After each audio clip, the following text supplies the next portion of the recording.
Hello friend. तो आज मैंने आपके लिए यूपी पुलिस में जो होने वाली है वैकेंसी, आपको भी पता है, बता चुका हूँ मैं काफ़ी बार तुम्हें कि आपकी यूपी पुलिस की 2023 में भर्ती आने वाली है। आपको भी पता होगा बेटा। लेकिन इससे मैं कुछ आपको ये बताना चाह रहा हूँ कि बच्चे कमेंट करके पूछते रहते हैं, सर सिलेबस बताओ, कितने क्वेश्चन आएंगे, कितने क्या होगा, और पहले पेपर होगा कि पहले फिजिकल होगा, क्या होगा। तो मैं आपको उसी चीज़ को बताने के लिए आज ये सब कुछ मैंने लिख रखा है सही से, ठीक है। उसे देखना अच्छे से, ठीक है, समझना। तो आपको पता ही है। अभी तो देखो, अभी तो यही नहीं पता पेपर हो मतलब वैकेंसी आएंगी या नहीं आएंगी, लेकिन आएंगी तो कब आएंगी। कितनी वैकेंसी आने वाली है बेटा आपकी? करीब 52,000 प्लस ही वैकेंसी आने वाली है, ठीक है बेटा। तो उसी से संबंधित ये वीडियो बनाई है आज मैंने, ठीक है। तो समझना कैसे क्या है। तो 15 तारीख तक, जो 15 जुलाई आने वाली उस तक तो यही क्लियर हो पाएगा बेटा कि आपका एग्ज़ाम कौन सी कंपनी ले रही है, ठीक है। तो वही चीज़ है पहले, उसके बाद देखते हैं हम कैसे क्या कौन कराएगा, ठीक है। तो आपका 15 तक तो यही मतलब कंफर्म हो पाएगा कि कौन सी कंपनी हमारा एग्ज़ाम लेगी। उसके बाद क्या होगा, ठीक है। तो उसके बाद है आपका सिलेबस। सिलेबस क्या क्या रहता है बेटा इसमें, कैसा मतलब क्या पैटर्न आता है, कितने क्वेश्चन कौन से सब्जेक्ट के आते हैं, वो चीज़ मैंने बताई है, ठीक है। तो इसमें सिलेबस में बेटा ये होता है। और हाँ, मेन चीज़ ये है, बच्चे कुछ ये पूछ अच्छा ये तक पूछते हैं बच्चे के पेपर लिखित में होगा कि टिक वाले आते हैं क्वेश्चन। तो बेटा पेपर तो आपके टिक वाले आएंगे, कब तक लिखोगे तुम उसमें। तो सबसे मेन चीज़ तो यही है। तो बेटा टिक वाले आते हैं उसमें, 150 क्वेश्चन आएंगे, 150 पे आपको टिक लगाना है, ठीक है। और नया मॉडल और अब सरकार आपको लागू करने जा रही है। आपको भी पता हाइब्रिड मोड बता रहे हैं कि आ रहा है। हाइब्रिड मोड में बेटा सरकार इसीलिए लेके आ रही है कि आपकी जैसे धांधली वगैरह होती है वो कम हो जाए, ठीक है। हाइब्रिड मोड में मैंने बता रखा है वीडियो में पिछली में कि उसमें ये होता है कि पेपर आपका मतलब दो रूप से लिया जाता है, ऑनलाइन भी होता है और ऑफलाइन भी होता है, ठीक है। तो वही चीज़ है, ठीक है ना। तो वही चीज़ मैं आपको बताऊंगा आगे। तो वही चीज़ है बेटा, ठीक है, वही बताने की कोशिश कर रहा हूँ मैं, ठीक है। तो इसमें आपके जीके और यूपी जीके और करंट वाले क्वेश्चन कितने आएंगे आपके? 38 क्वेश्चन आएंगे तुम्हारे। मतलब यूपी जीके मान लो, चाहे आप उसमें यूपी जीके मान लो, चाहे आप उसमें लूसेंट वाली जो जीके आएगी, और चाहे उसमें करंट मान लो। टोटल कितने क्वेश्चन होंगे बेटा उसमें? 38 क्वेश्चन होंगे, ठीक है। और 38 क्वेश्चन कितने नंबर के आएंगे? 76 नंबर के, ठीक है। यानी इसका मतलब हो गया एक क्वेश्चन हमारा 2 नंबर का है, ठीक है। तो 38 क्वेश्चन आपके किसके हो गए? जीके के हो गए, ठीक है। इसी में आप यूपी जीके और करंट ले लेना, ठीक है। और इसके बाद आ जाती है आपकी हिंदी। हिंदी में आपके आएंगे 37 क्वेश्चन, ठीक है बेटा। 37 में मतलब 74 नंबर का, मतलब प्रत्येक क्वेश्चन 2 नंबर का होगा, ठीक है। और आपको अगर डिफाइन करवाना कि सर आप ये बताइए कि हिंदी में कौन कौन से चैप्टर आएंगे, कि मैथ में कौन कौन से चैप्टर रहेंगे, तो ये भी मैं आपको अगली वीडियो में बता दूंगा, ठीक है बेटा। पहले आप यही समझो, ठीक है। तो इसके बाद आपका आता है मैथ। मैथ में कितने क्वेश्चन आएंगे बेटा? 38 क्वेश्चन मैथ में आएंगे। ये भी 2 के हिसाब से 76 नंबर का होगा। और ये 37 क्वेश्चन आपके रीजनिंग के आएंगे, और ये 74 नंबर का होगा, ठीक है बेटा। अच्छा एक चीज़ आप याद रखना बेटा, इसमें मैथ जो 38 क्वेश्चन इसने लिख रखे हैं, 38 में से समथिंग 25 क्वेश्चन तो आपको मैथ के आएंगे, ठीक है। 25 क्वेश्चन मैथ के आएंगे। इसमें बचे आपके 13 क्वेश्चन। 13 क्वेश्चन बेटा ये आपके रीजनिंग के इसमें ऐड कर देता है, ठीक है। क्योंकि 49,000 वाली भर्ती में ऐसा ही हुआ था, और आपका 41,000 वाले में भी ऐसा ही हुआ था। उसने मतलब रीजनिंग के क्वेश्चन ऐड कर दिए थे उसमें, ठीक है। अब इसके बाद आप मैंने बताया था रीजनिंग भी आती है, अलग से रीजनिंग आती है वो अलग है, लेकिन मैथ में भी वो 12 से 13 क्वेश्चन डाल देता है, ठीक है। अब ये है कि अब देखो नया सिलेबस 3 साल बाद पेपर होगा, तो उसका कोई पता नहीं है। जो प्रीवियस ईयर पेपर हुए थे उसके आधार पर बेटा मैंने ये लिख रखा है, ठीक है। ये चीज़ समझना आप। तो रीजनिंग के 37 क्वेश्चन तो आपके आने ही आने, ये भी प्रत्येक क्वेश्चन 2 नंबर का होगा, और 74 नंबर के ये भी होंगे, ठीक है। तो टोटल हमारे क्वेश्चनों की संख्या बेटा 150 हो जाती है, ठीक है। और 2 नंबर के हिसाब से बेटा कितने बन रहे हैं? टोटल मार्क्स हमारे 300 नंबर, ठीक है। तो 300 नंबर ये बन रहे हैं हमारे कि कितने, मतलब अगर 150 का पेपर आएगा तो 300 नंबर टोटल हो रहा है। मतलब टोटल आपका स्कोर होगा उसमें पेपर का ओवरऑल तो 300 का होगा, ठीक है। वो मैंने बता ही रखा है क्वेश्चन कैसे कैसे कितने नंबर के आएंगे। अच्छा बेटा इसमें नेगेटिव मार्किंग 2019 से चालू हो गई है, 41 वाली भर्ती से, ठीक है। पहले जैसे 16 में हुई थी, 11 में हुई थी, उनमें नेगेटिव मार्किंग नहीं होती थी, लेकिन बेटा ये 41,420 वाली भर्ती आई थी आपकी, उससे नेगेटिव मार्किंग बेटा चालू हो चुकी है, ठीक है। और नेगेटिव मार्किंग कैसे होती है, कुछ बच्चे यही नहीं समझ पाते नेगेटिव मार्किंग कैसे 1/4 होता है तो वो भी मैंने लिख रखा है। तो 1/4 का मतलब है, मतलब ये 4 गलत क्वेश्चन आपके और एक सही इक्वल टू हो जाते हैं, इसका मतलब होता है 1/4, ठीक है बेटा। अब जैसे आपका पेपर हो चुका, सबसे पहले इसमें क्या होगा, आपका पेपर सबसे पहले तो फॉर्म ही भरा जाएगा, उसके बाद आपकी एग्जाम डेट आएगी, सेंटर आएंगे, उसके बाद आपका बेटा पेपर होगा, ठीक है, रिटन।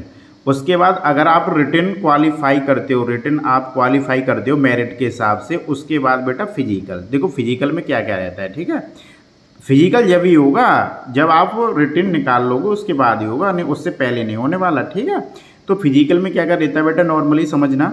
तो मेल के लिए बेटा 1.68 तो हाइट रहती है, ठीक है। जो हमारे मतलब बॉयज़ होते हैं ना, उनके लिए, लड़के होते हैं उनके लिए, चाहे जनरल हो, चाहे ओबीसी हो, चाहे एससी हो, ठीक है, उनके लिए बेटा कितनी रहती है, 1.68 हाइट रहती है। हाँ, और जो बच्चे एसटी से आते हैं, कुछ बच्चे पूछते रहते हैं मुझे भी कि सर जो एसटी वाले होते हैं उनकी हाइट कितनी है, उन्हें छूट वगैरह मिलती है कि नहीं मिलती, तो मिलती है बेटा, ठीक है। इसके लिए आप याद रखना, मिलती है छूट, ठीक है। तो इसके लिए हाइट में छूट कितनी मिलती है, 1.60 होती है, 1.68 हमारी मतलब नॉर्मल बच्चों की होती है, जैसे जनरल ओबीसी एससी, और एसटी वालों की 1.60 होती है, ठीक है बेटा। और हाँ, और मेल की चेस्ट वगैरह कितनी होती है, मेल की चेस्ट होती है बेटा 79 से, मतलब नॉर्मल 79 होनी चाहिए सेंटीमीटर, और फुला के मतलब फुलवाते हैं वो 5 सेंटीमीटर फूल जाए, ज़्यादा नहीं 5, ठीक है। 5 फूल जाए, नॉर्मली फुला देते हैं बच्चे, आपकी होगी 79 तो नॉर्मल फूल जाएगी, ठीक है। 84 तो कर ही देते हैं। तो चाहे जनरल हो, चाहे ओबीसी, चाहे एससी, मतलब चेस्ट में भी सेम ही रहता है। लेकिन हाँ, जो एसटी वाले बच्चे होते हैं उनके लिए थोड़ा फ़ायदा होता है, इसमें 77 से 82 तक लेते हैं, ठीक है। अब आई बात बेटा ये फीमेल हमारी मतलब गर्ल्स के लिए क्या क्या रहता है, मतलब हाइट में। तो बेटा हाइट में गर्ल्स की मांगते हैं 152 सेंटीमीटर, ठीक है ना, 152 सेंटीमीटर लड़कियों की हाइट, चाहे जनरल हो, चाहे ओबीसी हो, चाहे एसटी की लड़की हो, ठीक है। और वजन कितना रहता है उनका, वजन रहता है, हाँ, लड़कियों का वेट मतलब इसमें लिया जाता है, तो वेट कितना रहता है, 40 केजी, चाहे आपकी एसटी की लड़की हो, चाहे आपकी मतलब ओबीसी जनरल किसी की भी कैटेगरी की हो, लड़की का वजन मिनिमम 40 केजी होना चाहिए, ठीक है। और फीमेल मतलब जो एसटी वाली फीमेल होती हैं उनके लिए हाइट में भी छूट है, कितनी, 5 सेंटीमीटर के समथिंग छूट है, 1.47 के समथिंग रहती है, ठीक है। अब इसके बाद क्या होता है, इसके बाद क्या रह गया हमारा रनिंग। तो रनिंग का क्या प्रोसेस है वो देखो।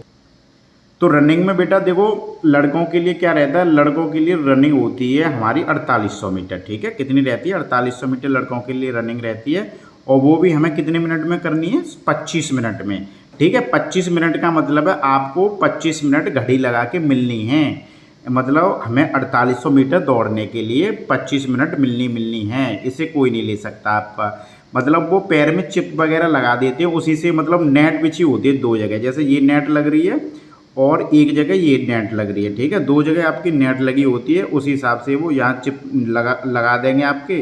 तो चिप्स मतलब पैर में चिप लगा देंगे, तो उसी हिसाब से आप जैसे पैर रखोगे ना इस पर, तो जब से टाइमिंग चालू होती है, ठीक है। और आप मतलब उसमें चक्कर, हाँ चक्कर का बहुत बड़ा इसमें वो रहता है रोल। तो मैं इसीलिए आपको बता रहा हूँ, देखो बेटा, क्योंकि कैसे रनिंग वगैरह होती है कैसे नहीं होती वो सब मैंने लिख रखा है, इसीलिए बता दे रहा हूँ। और ये सब जब ही होगा जब आप पेपर निकाल पाओगे, और मुझे पूरा भरोसा है आप पेपर निकालोगे, क्योंकि बेटा आप 5 घंटे प्रतिदिन पढ़ाई कर रहे हो, निकलेगा 110। 5 घंटे पढ़ लो आप डेली, 5 घंटे जो मैंने बताया, बुक्स वगैरह आपने वीडियो वगैरह में बता रखी हैं, बुक्स भी हैं और भी चीज़ें हैं, कैसे क्या हमने पढ़ना है क्या नहीं पढ़ना, तो मैंने बता रखा। केवल आप 5 घंटे डेली पढ़ो, ठीक है, तो निकल जाएगा। उसके बाद ही फिजिकल के प्रोसेस है, और वो ही मैं बता रहा हूँ आपको, ठीक है। तो 12 चक्कर लगाने, ठीक है, 25 मिनट में 12 चक्कर यार 4800 मीटर, ठीक है।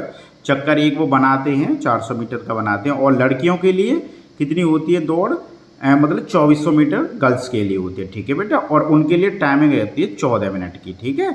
या उनके लिए अगर चक्कर बने तो 6 चक्कर बनेंगे, ठीक है, 400 मीटर के।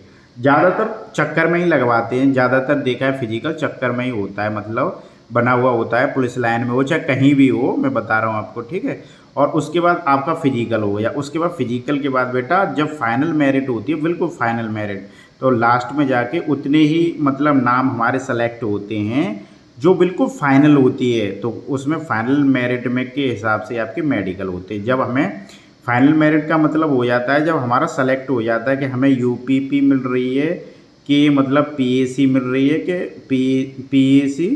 पीएसी होती है, एक सीपी होती सिविल होती है, एक पीएसी होती है, एक फायर ब्रिगेड वाली होती है, ठीक है। अब देखो और बता रहे हैं उसमें एसएसएफ वगैरह भी जोड़ने जा रहे हैं, तो वो तो आपका जब वैकेंसी आएंगे जब ही पता चलेगा, ठीक है। एसएसएफ भी बता रहे हैं, तो मतलब इनकी चॉइस के हिसाब से भी होता है, ठीक है। कुछ बच्चे चॉइस भी मांगते हैं अपनी, मतलब नंबर के हिसाब से चॉइस रहती है, और वैसे नंबर के हिसाब से ये भी रहता है, ठीक है। क्या तो जैसे हमारा फाइनल मेरिट में नाम आएगा तो उसमें बेटा लिखी रहेगी कि यूपीपी है कि पीएसी है कि फायर वाली है कि एसएसएफ है, ठीक है। उसके बाद ही आपका मेडिकल होगा, और मेडिकल के लिए इतने ही बच्चे सेलेक्ट किए जाते हैं जितने होते, जैसे मान के चलो अभी मेरा मतलब मैं 41,000 भर्ती हुआ था 41,420 वाली में, ठीक है। तो मेडिकल के लिए भी बच्चे 41,420 मतलब समथिंग बता रहा हूँ, मुझे कंफर्म नहीं पता कितनी थी भर्ती कितनी नहीं थी, लेकिन जितनी वैकेंसी होती है उतने ही मेडिकल के लिए बच्चे सेलेक्ट किए जाते हैं। और हाँ, एक चीज़ याद रखना, इसमें ये भी होता है कि जैसे आपके 41,420 वैकेंसी थी, इतने ही बच्चे सेलेक्ट किए जाएंगे, और मेडिकल भी इतने ही बच्चों का होना है, चाहे कोई फिट रहे अनफिट रहे, उससे कोई मतलब नहीं है, नहीं मेरिट गिरेगी आगे चल के, ठीक है। जो भी होना होता है वो तो आपके फिजिकल और मतलब फिजिकल और डॉक्यूमेंट वेरिफिकेशन पर जो मेरिट लगती हैं ना उसी में होता है, ठीक है। मैं और जो मेडिकल की जो लास्ट मेरिट होती है उसमें बेटा कोई कुछ नहीं होने वाला होता है, ठीक है। ये मैंने वीडियो इसीलिए आपकी जनरल जानकारी बताई है कि देखो बच्चों को पता भी तो चलना चाहिए कि हम यूपी पुलिस में क्या कैसे क्या प्रोसेस रहता है भर्ती होने का, तो वो मैंने इसीलिए बता दिया, ठीक है बेटा। लास्ट में आपका यही होता है, और मैं आगे देखो वीडियो बनाऊंगा अब अच्छी मतलब उससे संबंधित बनाऊंगा, जैसे कैसे बच्चे कौन से टॉपिक में कितने क्या पढ़े हैं, ठीक है, उससे संबंधित आगे वीडियो बनाऊंगा, ठीक है बेटा। तो देख लेना इस वीडियो को और समझ लेना, ठीक है। रनिंग वगैरह से संबंधित आपको डाउट नहीं रहेगा हमें कितनी रनिंग करनी है और कितने क्वेश्चन कौन से सब्जेक्ट के आने, ठीक है, और क्या नेगेटिव मार्किंग वगैरह, उससे संबंधित वीडियो, ठीक है बेटा। बाय।